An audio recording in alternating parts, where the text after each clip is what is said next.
हाँ दोस्तों, एक बार फिर से आप सभी लोगों का आपके अपने YouTube channel physics with concept पर दिल खोल करके हार्दिक स्वागत और अभिनंदन है। तो दोस्तों, आज की क्लास में हम सभी लोग बहुत ही प्यारे इंपॉर्टेंट न्यूमेरिकल लगाने वाले हैं।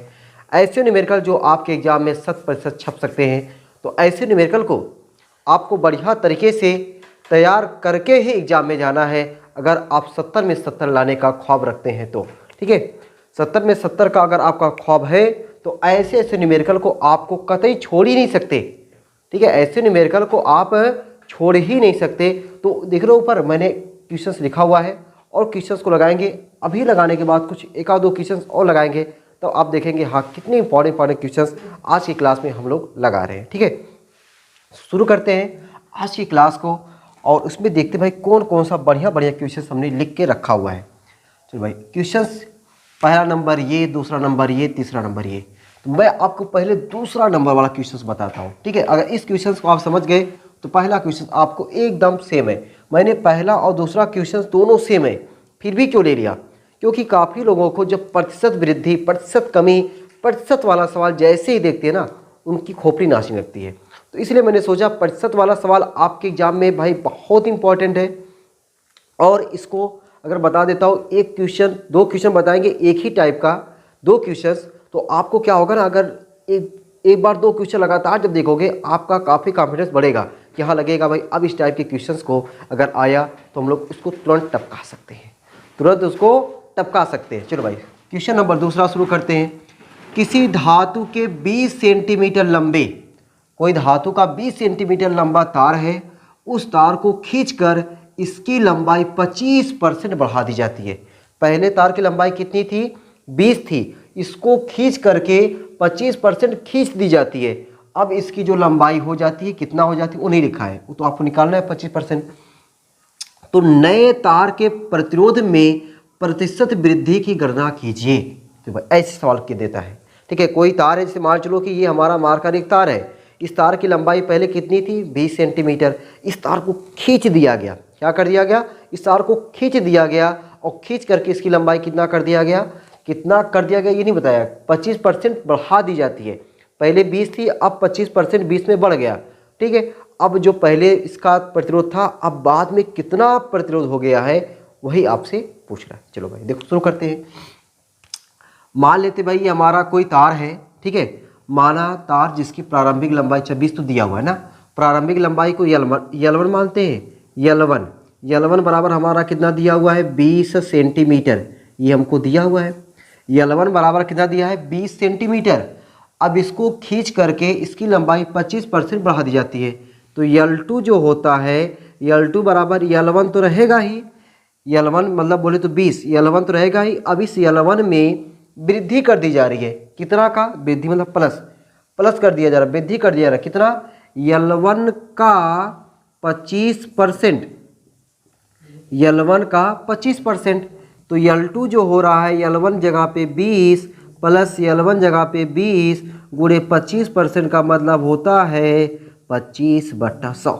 25 चौका 100 और 4 से काट दोगे आ जाएगा 5, 20 और 5 25 सेंटीमीटर। मतलब पहले लंबाई कितनी थी? 20 सेंटीमीटर। तार में कितना खींचा गया? 25% बढ़ाया गया। टोटल लंबाई कितनी हो गई? 25 सेंटीमीटर की लंबाई हो गई। ठीक है, मान लेते मेरे भाई कि जबकि लंबाई L1 था तब उसका प्रतिरोध कितना था? R1। जब लंबाई L2 हो गया तब मान लेते प्रतिरोध कितना हो गया? R2। अब ऐसे सवाल को लगाने के लिए, ऐसे सवालों को लगाने के लिए आपको एक छोटा सा फार्मूला पता होगा। वह फार्मूला होता है R1/R2 बराबर L1/L2 का होल स्क्वायर। अब ऐसे ऐसे सवालों को आपको एक एक नंबर में भी सवाल पूछ लेता है कि कोई तार है, उस तार को पिघला करके पहले जो लंबाई थी उस लंबाई की आधी कर दी जा रही है, तो नया प्रतिरोध बता दो। ठीक है, कोई तार है, उस तार को ठंडा करके उसकी लंबाई पहले से घटा दी गई है, अब नया प्रतिरोध बता दो। ऐसे ऐसे क्वेश्चन भी पूछ लिए जाते हैं एक एक नंबर में। तो ऐसे क्वेश्चंस को लगाने के लिए ये फार्मूला अपना जिंदाबाद है कि R1/R2 बराबर L1/L2 का होल स्क्वायर। R1/R2 बराबर L1/L2 का होल स्क्वायर, ये फार्मूला आपकी जुबान पे होना चाहिए अगर आपका 70 में 70 लाने का वादा है तो। चलो भाई, अब हम लोग क्या करते हैं यहाँ पे, अब हम लोग अपना R1 की जगह पे R1 ही रखते हैं, R2 की जगह पे R2 ही रखते हैं, L1 की जगह पे अपन हम लोग 20 रखेंगे और L2 की जगह पे 25 रखेंगे। 20/25 का होल स्क्वायर। 20 और 25 को जब काटेंगे 5 होगी 20, 5 5 25, तो R1/R2 बराबर इधर बचा 4, 4 का स्क्वायर 16, इधर बचा 5, 5 का स्क्वायर 4 है ना, 4 चौका 16 और 5 5 25, 16/25। ठीक है, तो R2 कितना हो जाएगा, R2 बराबर हो जाएगा हमारा 25/16 R1। पहले प्रतिरोध R1 था, अब जो प्रतिरोध R2 आया, R2 का मान 25/16 R1 आया। इसका मतलब है कि बाद का जो प्रतिरोध है वह बाद का प्रतिरोध बढ़ रहा है। कितना बढ़ रहा है पहले ये निकालते हैं, कितना बढ़ा कितना, उसको हम लोग मानते हैं डेल्टा आर। ठीक है, यानी या वृद्धि लिख देते हैं, प्रतिरोध में वृद्धि बराबर वृद्धि बड़े में से छोटा घटाएंगे, बड़ा कौन है R2, छोटा कौन है R1, तो R2 माइनस R1, तो वृद्धि बराबर हमारा हो गया R2 का मान कितना है 25/16 R1 माइनस R1। घटा देंगे, जब घटाएंगे तो कितना हो जाएगा, 16 इधर चला जाएगा, जब 16 इधर चला जाएगा 16 में से 25 गया 9, तो वृद्धि जो हमारा आया, वृद्धि बराबर कितना आया 9/16 R1, 9/16 R1 ये वृद्धि आ गया। हमसे वृद्धि पूछा है नहीं, हमसे तो प्रतिशत वृद्धि पूछा है। हमसे क्या पूछा है, प्रतिशत वृद्धि, तो प्रतिशत वृद्धि बराबर क्या हो जाएगा, प्रतिशत वृद्धि हमसे क्या पूछा है, प्रतिशत वृद्धि। प्रतिशत वृद्धि बराबर होता है वृद्धि बटा प्रारंभिक मान, वृद्धि बटा प्रारंभिक मान, वृद्धि बटा प्रारंभिक मान गुणे 100। ये फार्मूला होता है भाई, ये आपको याद होना चाहिए कि प्रतिशत वृद्धि बराबर वृद्धि बटा प्रारंभिक मान गुणे 100। अगर यही सवाल को चेंज करके कमी में दे दिया तो प्रतिशत कमी बराबर कमी बटा प्रारंभिक मान गुणे 100। तो प्रतिशत वृद्धि हमसे पूछ रहा है, वृद्धि कितना हुआ 9/16 R1 का, प्रारंभिक मान क्या है R1, किसका प्रारंभिक मान, प्रतिरोध का, R1 गुणे 100। ठीक है, R1 गुणे 100। अब ये R1 से कट जाएगा। ठीक है, तो हमारा क्या आ जाएगा 9/16 गुणे 100। ठीक है, 4 चौके 16, 4 से 25 चौका 100, 25 चौका 100, 25 नवैया होता है 200, 25 नवैया 225, 225/4, 4 पंचे 20, 56.25% आ जाएगा भाई। भाग देकर के आप निकालोगे 56.25% है। ये क्या आ गया, प्रतिशत वृद्धि। जो तार है उस तार को जब अगर उसकी लंबाई जो है 25% बढ़ा दी जाएगी तब उसके प्रतिरोध में 56.25% की क्या हो जाएगी, वृद्धि हो जाएगी। ठीक है, इस तरीके से आपको इस सवाल को लगाना है। सिंपल सवाल है, लेकिन आपके एग्जाम में ना आपको 3 से 5 नंबर के बीच में ये आपको क्वेश्चन दिला सकता है। 3 से 5 नंबर के बीच में ये छोटा सा नन्हा सा मुन्ना सा सवाल। ठीक है, चलो आगे बढ़े, धीरे धीरे अपने कारवा को आगे बढ़ाते हैं। अब इसी के जैसा हम लोग लगाते हैं पहले वाले सवाल को। ठीक है, एक बार फिर भी इसको मिटाते हैं भाई। ठीक है, इसको मिटाते हैं ताकि आपको लगे कि हाँ हमने इस टाइप के सवाल को 2 सवाल लगाया और हमको इसको बढ़िया से तैयार करना है। ठीक है, जितना सवाल बताया जा रहा है भाई आप उसको एकदम बढ़िया तरीके से समझो, रट डालो। ठीक ना, अगर आप बढ़िया तरीके से कुछ करना चाहते हो तो। अब आ जाते हैं अपने धीरे धीरे अगले वाले क्वेश्चन पर। अगला वाला क्वेश्चन हमारा क्या है कि एक बेलनाकार तार को खींचकर उसकी लंबाई 10% बढ़ा दी जाती है। अब की बार लंबाइयाँ नहीं दिया है, जो यहाँ पे 20 दिया था वो इसमें 20 दिया है, नहीं दिया है। तो मान लेते हैं, माना तार की प्रारंभिक लंबाई, माना जो तार है अपना वह तार की प्रारंभिक लंबाई क्या है, माना तार की प्रारंभिक लंबाई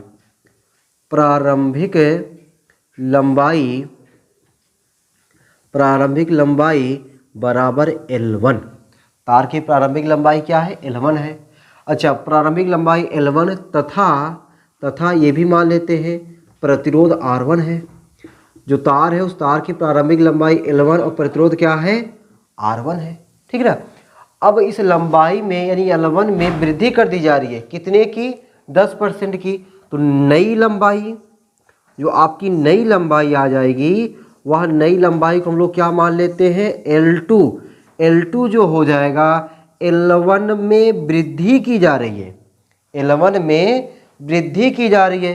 कितने की वृद्धि की जा रही है? L1 का 10%, L1 का 10%, यानी आपका L2 जो निकल के आएगा, L1 प्लस L1 का 10%, 10% मतलब होता है 10/100। 1 0 से कट गया, 10 यहाँ पे जाएगा, 10 और 1 11, ये आपका मिल जाएगा 11L1/10, 11L1/10। ये क्या आ गया? नई लंबाई आ गया। L2 बराबर 11L1/10। तो नया प्रतिरोध क्या हो जाएगा? नया प्रतिरोध मान लेते हैं हम लोग R2। नया प्रतिरोध क्या मान लेते हैं? R2। अब इस R2 का मान कितना हुआ? उस मान को निकालने के लिए अपना जो सुंदर सा सूत्र है, प्यारा सा सूत्र है, R1/R2 बराबर L1/L2 का होल स्क्वायर। R1/R2 बराबर L1/L2 का होल स्क्वायर। R1 की जगह पे R1, R2 जगह पे R2 और L1 की जगह पे L1 रखना पड़ेगा। और L2 की जगह पे 11L1/10, 11L1/10 का होल स्क्वायर। अब बताओ, L1 तो चल बसे, L1 तो चल बसे, छोड़ करके 10 चला जाएगा ऊपरा। जब 10 ऊपरा चला जाएगा तो क्या होगा? R1/R2 बराबर 10 का स्क्वायर 100, 11 का स्क्वायर 121। तो R2 का मानवा कितना आया? R2 आया 121/100 R1। अब बताओ, R1 ज़्यादा है कि R2? कोई अंदाज मिलेगा वो भी बता देगा कि अगर आप बताओगे 121/100 R1 है और R1 है तो समझ जाएगा कि हाँ R2 ज़्यादा है। ठीक है, चलो R2 ज़्यादा हो गया तो कितना ज़्यादा हुआ उसी को हम लोग कहते हैं वृद्धि। वृद्धि निकाल लेते हैं। वृद्धि बराबर क्या हो जाएगा? वृद्धि बराबर हो जाएगा R2 माइनस R1। वृद्धि बराबर R2 की जगह पे 121/100 R1 माइनस R1, तो 100 उधर चला जाएगा, 121 R1 माइनस 100 R1/100। 121 में से 100 जाएगा तो हमको मिल जाएगा 21 R1/100। इतने की हमें क्या हुई है? वृद्धि। लेकिन हमसे केवल वृद्धि पूछा है? नहीं, क्या पूछा हमसे? प्रतिशत वृद्धि पूछा है। क्या पूछा हुआ है? प्रतिशत वृद्धि पूछा हुआ है। तो अब देखो प्रतिशत वृद्धि कैसे निकालेंगे। प्रतिशत वृद्धि के लिए एक छोटा सा सूत्र आपको याद हो गया होगा।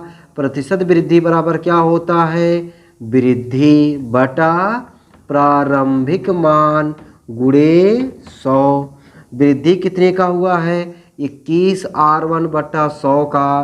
प्रारंभिक मान क्या है? R1 गुणे क्या कर देना है? 100। R1 से 100 से कट गया, मिल गया हमको 21%। 21% की हमको क्या हुई है? वृद्धि हुई है। ठीक है, इस तरीके से हमने आपको 2 क्वेश्चन बता दिए। ठीक है, एक टाइप के 2 क्वेश्चंस और दोनों क्वेश्चंस आपके लिए इंपॉर्टेंट है। ठीक है, तो इन दोनों क्वेश्चंस को आप लोग वही तैयार रखिएगा ज़रूर से ज़रूर। ठीक है, चलो अब आगे चलते हैं। दोस्तों हम लोग तीसरे वाले क्वेश्चंस पर। ठीक है, चलो इसको मिटा उठा देना, इसको नोट जरूर कर लेना। अगला तीसरा वाला क्वेश्चन भाई ये भी हमारा इंपॉर्टेंट है 3 नंबर के लिए। ठीक है, ये जो हमने बताया भाई कभी कभी 5 नंबर में भी आया है, 3 नंबर में भी आया है, तो आप लोग इसको तैयार रखिएगा। लेकिन अगला वाला जो क्वेश्चन भाई 3 नंबर के लिए वेरी इंपॉर्टेंट है। अब देखो इसको हम लोग कैसे लगाते हैं। अब क्वेश्चन लगाने के लिए भाई फार्मूला जरूर पता होना चाहिए। अब क्वेश्चन में पहले कहाँ दिया हुआ है उसको हमें पढ़ने के बाद पता चलेगा। पहले पढ़ते हैं। क्वेश्चन में लिखा हुआ कि एक सेल से 0.5 एम्पियर धारा लेने पर उसका विभवांतर 1.8 वोल्ट तथा 1 एम्पियर धारा को लेने पर उसका जो पोटेंशियल है वह 1.6 वोल्ट हो जाता है। तो हमसे पूछ रहा है कि जो सेल है वह सेल का आंतरिक प्रतिरोध इंटरनल रेसिस्टेंस और सेल का विद्युत वाहक बल इलेक्ट्रोमोटिव फोर्स EMF क्या होगा। ठीक है, चलो भाई क्वेश्चन में क्या गिवन किया हुआ है उसको हम लोग लिखते हैं। हमें क्या दिया है? समझो I1 दिया है, धारा I1 कह सकते हैं 0.5 एम्पियर। इस करंट को लेने पर उसका जो पोटेंशियल, इसका विभवांतर V1 कह सकते हो, V1 बराबर 1.8 वोल्ट हो जाता है। और I2 धारा लेने पर जब I2 होता है, तब I2 जब होता है 1 एम्पियर, तब उसका विभवांतर V2 बराबर 1.6 वोल्ट हो जाता है। तो आपसे कह रहा अगर ऐसा ऐसा हो जा रहा है तो आप भाई सेल का आंतरिक प्रतिरोध स्मॉल r निकाल दो और सेल का विद्युत वाहक बल कैपिटल E निकाल दो। सेल का आंतरिक प्रतिरोध स्मॉल r निकाल दो और सेल का विद्युत वाहक बल कैपिटल E निकाल दो। चलो देखो कौन सा फार्मूला लगेगा, कौन सा फार्मूला लगेगा भाई। फार्मूला जो लगेगा यहाँ पे अपना सुंदर सा सूत्र V बराबर E माइनस आई आर। परिचित है ना, इसे दोस्ती हुई कि नहीं इससे? V बराबर E माइनस आई आर। तुम लोगों को किसी और से दोस्ती की आगे यहाँ पे इसकी दोस्ती कहाँ पता चलती है। V बराबर E माइनस आई आर, ये हमारा क्या है, सूत्र है। जब ये सूत्र है तो V1 बराबर हो जाएगा हमारा E minus I one R. ठीक है, मान रख दे एक बार जरा, मान रख दे जरा जरा जरा जरा। V1 की जगह पे क्या रख दें, 1.8 बराबर E माइनस I1 की जगह पे 0.5 R, 0.5 R, समीकरण नंबर 1। ठीक है, और इसको जब दूसरी बार रखेंगे यानी बोल दो फार्मूला V2 बराबर E माइनस I2R।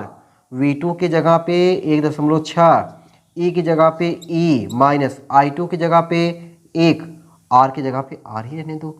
समीकरण नंबर 2। समीकरण 1 में 2 को चाहे जोड़ दो चाहे घटा दो। चलो भाई घटा ही देते हैं। 1 में से 2 को घटाते हैं, 1.8 में से 1.6 जाएगा, 1.8 माइनस 1.6 बराबर E में से E गया, कट गया, ये हमारा माइनस 0.5 माइनस माइनस प्लस हो जाएगा। ये 1 R ना लिख करके केवल R लिख देते हैं। ठीक है, ये हो जाएगा हमारा 0.2, सही है ना भाई। और ये हमारा हो जाएगा माइनस 0.5, इधर भेज दें, प्लस आ जाओ भाई, तो प्लस हो जाओ 0.5 बराबर R। तो 0.5 0.2 0.7, R बराबर 0.7 मात्रक ओम, 0.7 ओम हो गया। ठीक है, चलो और देखो जरा, और क्या देखोगे भाई, क्या निकालना हमको, ई निकालना है। कोनो भी बनाम रखो, चाहे 1 में रखो चाहे 2 में रखो, चाहे समीकरण 1 में रखो चाहे समीकरण 2 में रखो, क्या निकल के आएगा, अपना कैपिटल E निकल के आएगा। तो हम लोग मान रखते हैं समीकरण 1 में। ठीक है, समीकरण 1 में स्मॉल r का मान समीकरण 1 में कहा करने पर, रखने पर, समीकरण 1 में रखने पर। आओ भाई रखते हैं जरा। 1.8 बराबर E का मान तो हमको चाहिए माइनस 0.5 इंटू 0.7, तो हमको E चाहिए। E बराबर 1.8 पहले से है, इधर हुआ माइनस, हो जाएगा प्लस, 5 सते 35 प्लस हो गया, 35 लिख दो, कितने अंक पे दशमलव, 2 अंक पे दशमलव, 2 अंक पे दशमलव हो गया। जोड़ दो भाई, जोड़ दें कैसे, 8 कैसे जोड़े भाई, यहाँ पे समझो कि जोड़ने मुझे नहीं आ रहा यार। 1.8 दशमलव नीचे दशमलव लिखा जाता है, 3 5, ओ ऐसे जोड़ा जाता है, वाह गजब। 5 और कितना हुआ, 8 3 11 के 1 हासिल 1 1 1 2, 2.15 वोल्ट, 2.15 वोल्ट। ये हमारा क्या आ गया भाई, ये हमारा आ गया विद्युत वाहक बल जो हमको निकालना था। ठीक है, आपकी किताब में इस टाइप पे एक और क्वेश्चन है, उसको आप लोग लगा लीजिएगा। ठीक है, हमने ये एग्जाम्पल लिया हुआ है, आपको वो एक्सरसाइज में है, और अगर कोई क्वेश्चन इस टाइप पर होगा जरूर लगा लीजिएगा। ठीक है, ऐसे क्वेश्चंस आपके एग्जाम में टपक पड़ते हैं। ठीक है, तो टपकेंगे तो हम तो छोड़ेंगे ही नहीं, हाँ हम नहीं तुम। चलो ये हमने भाई 3 क्वेश्चंस लगा लिया। अब एक आध क्वेश्चन हम लोग और लगा लेते हैं, ठीक ना, एक आध क्वेश्चन हम लोग किरचॉफ के नियम पे लगा लेते हैं, तो आपको मज़ा आ जाएगा। ठीक है, चलो भाई मिटा उठा दें, मिटा उठा देते हैं। अब वीडियो रोक करके मुझे क्वेश्चन लिखने की ज़रूरत नहीं है, ठीक ना, वीडियो चलता रहेगा और मैं जो है आपके सामने क्वेश्चन सभी बना दे रहा हूँ। मतलब फिगर बनाना है, केवल ज़्यादा कुछ करना नहीं है, उस फिगर को बनाते हैं, उसके बाद जो है उसको लगाते हैं, ताकि आप लोगों के लिए कम से कम इस वीडियो में 4 से 5 क्वेश्चन हो जाए। ठीक ना, 3 क्वेश्चन तो हो ही गया है, एक आध 2 क्वेश्चन और लगवा देते हैं, 5 क्वेश्चन हो जाएगा। 5 क्वेश्चन हमारे लिए बहुत है भाई, ठीक ना, 5 क्वेश्चन अपने लिए क्या है, बहुत है। देखो भाई यहाँ पे मैं किताब लिया हूँ और ये क्वेश्चन हमारा 2014 में आया हुआ है, और आप लोग मेरे साथ फिगर बनाएंगे। ठीक ना, ये अपना फिगर है भाई, ये देखो ये क्या है, सेल है, ठीक ना, ये क्या हमारा सेल है और ये हमारा क्या है, प्रतिरोध है। ये क्या है, प्रतिरोध है, ठीक ना। और यहाँ पे ऐसे है, थोड़ा लाइन सीधी बन जा भाई, ये भी हमारा एक और प्रतिरोध है, या ऐसे प्रतिरोध बन गया है। फिर यहाँ पे एक और सेल ऐसे माइनस प्लस देकर रखा है, फिर यहाँ पे एक प्रतिरोध ऐसे लगा दिया है ना। उसके बाद ये हमारा ऐसे है, ठीक है। एक ही सवाल मैं आपको किरचॉफ के नियम पे बता रहा हूँ, ठीक है। बाकी आप एक सवाल बढ़िया से देख लो, आपका थोड़ा सा रिवीजन हो जाएगा। बाकी और क्वेश्चंस आप लोग अपने मन से खुद लगा सकते हो, ठीक ना। और क्वेश्चन अपने मन से खुद लगा सकते हो। ये 2 वोल्ट की बैटरी दी है, कितने वोल्ट की, 2 वोल्ट की ना। और ये 1 वोल्ट की बैटरी दिया हुआ है, कितने वोल्ट की, 1 वोल्ट की, ठीक है। अच्छा, इसमें देखो अच्छी बात, ये करंट का सिंबल दिया हुआ भाई, ठीक ना। यहाँ पे दिया हुआ ये I3, ये क्वेश्चन में खुद दिया हुआ I3, और यहाँ पे दिया हुआ ये I2, और यहाँ पे ऐसे दिया हुआ ये I1, ठीक है। ये क्या दिया हुआ है, I1, इतना चीज़ आपको दिया हुआ है, ठीक है। सब हमने लिख दिया ना। क्या पूछ रहा है, I1 कामा I2 व I3 का मान, ठीक है। I1 I2 व I3 का मान, इतना चीज़ हमसे पूछ रहा है, ठीक है। अब देखो भाई, इस क्वेश्चन को लगाओगे कैसे। हमने क्या बताया, किरचॉफ का नियम। किरचॉफ का कितने नियम है, 2 नियम है। कितने नियम है, 2 नियम है। कौन कौन सा नियम है, एक पहला नियम और एक दूसरा नियम। एक पहला नियम और एक दूसरा नियम। पहले नियम को हम लोग बोलते हैं संधि का नियम। क्या बोलते हैं, संधि का नियम। और दूसरे नियम को हम लोग क्या बोलते हैं, वोल्टता का नियम। वोल्टता का नियम। जो पहला नियम है संधि का नियम, पहला बोलने पे आ रहा है, मतलब आवेश संरक्षण पर आधारित है। ये 1 नंबर में टपक सकता है, आवेश संरक्षण पर आधारित है। ये हो गया पहला नियम। दूसरा नियम जो है दो है, 2 बोलने पे ओ आ रहा है, यानी ऊर्जा। दूसरा नियम किसके संरक्षण पर आधारित है, ऊर्जा संरक्षण के सिद्धांत पर आधारित है।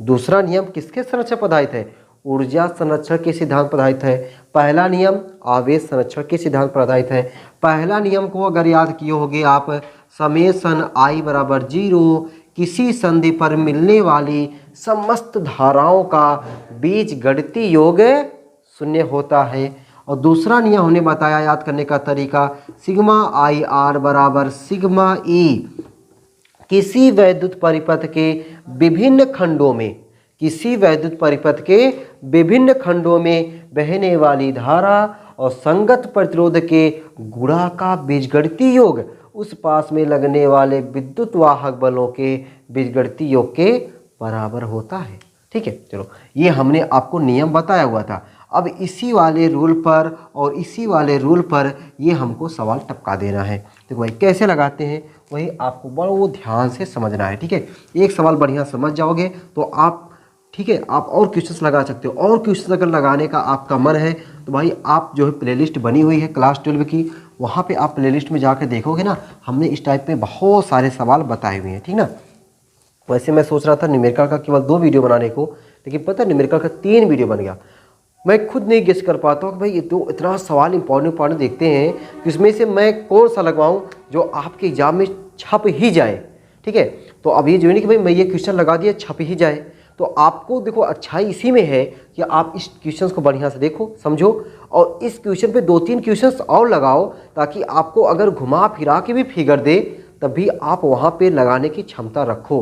और पता है आपके सिस्टम में क्या हो गया है कि आप स्टेप वाइज आपको नंबर मिलता है। अगर मान चलो कि सवाल 10 लाइन का है, आपने चारों 5 लाइन कर दिया, तभी आपको 2.5 नंबर मिल गया, ठीक है। और न्यूमेरिकल में, फिजिक्स से न्यूमेरिकल से आप पीछा छुड़वा नहीं सकते, इसलिए मुझे लगा कि भाई 3 वीडियो मैंने आपको जल्दी न्यूमेरिकल की दे दिया, ताकि आप न्यूमेरिकल का ज़्यादा एंजॉय कर सको। उसके बाद जस्ट हम लोग अगली इकाई शुरू करेंगे और उसका रिवीजन, और जो बचा हुआ पार्ट है उसको भी पढ़ाएंगे। ऐसा नहीं जो बचा हुआ पार्ट है उसको नहीं पढ़ाएंगे भाई, इसको पढ़ाएंगे। अब रिवीजन भी और जो बचा हुआ पार्ट है उसका भी बीच बीच में वीडियो आपको देते रहेंगे, ठीक ना, ताकि कुछ छोड़ेंगे नहीं, क्योंकि 70 में 70 का वादा है ना। अब देखो भाई यहाँ पे हमारा एक बंद पास ऊपर वाला ये दिख रहा है और दूसरा बंद पास हमारा ये दिख रहा है। थोड़ा सा समझो, बाकी उसके बाद कैलकुलेशन आ जाएगा, थोड़ा सा क्यों समझो। अब हमने क्या बताया, किरचॉफ का नियम लगाने के लिए हम धारा की दिशा में चलते हैं।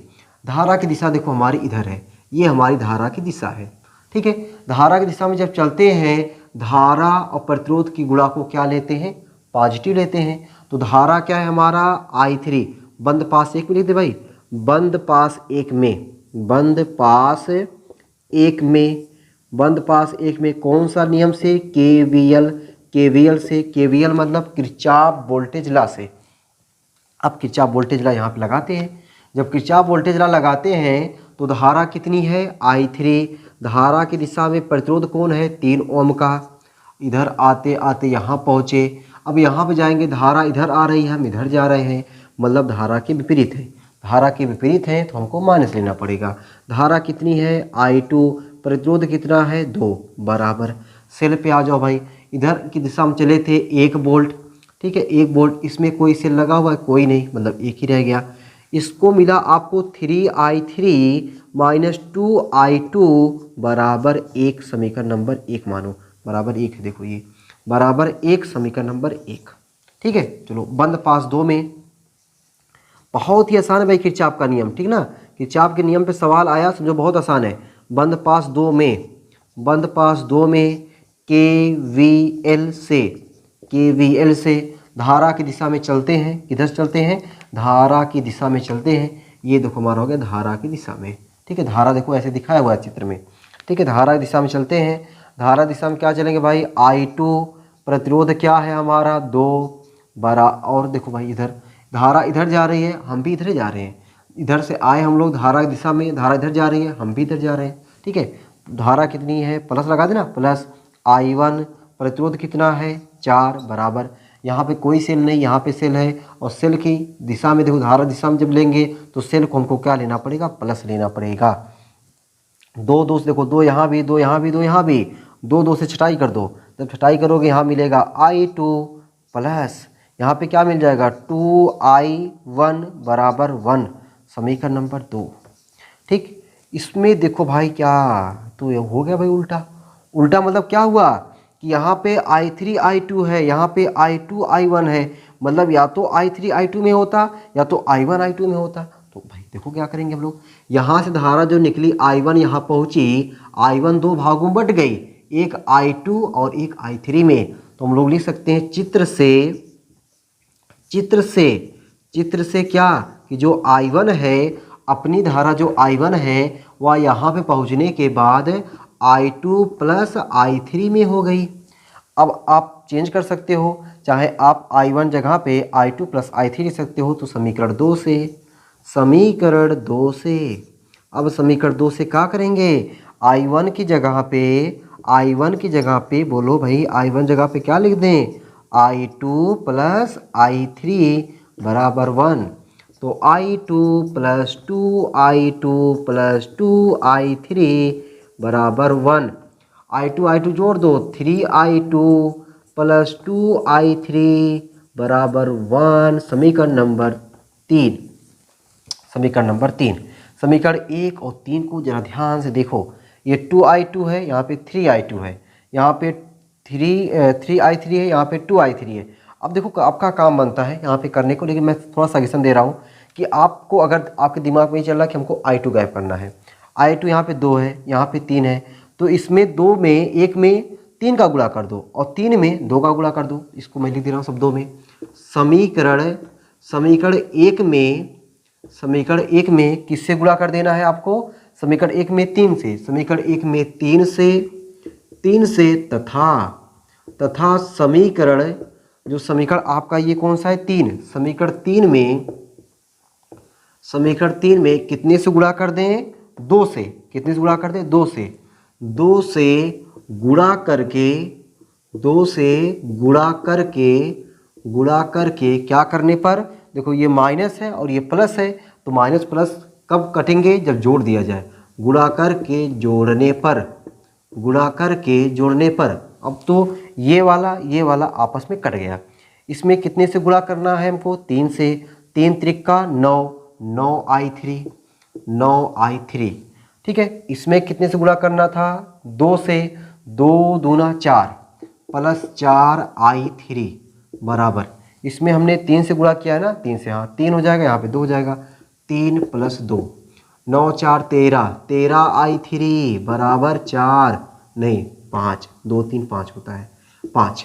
तो i3 बराबर क्या हो जाएगा, 5/13 एम्पियर। i3 मिल गया।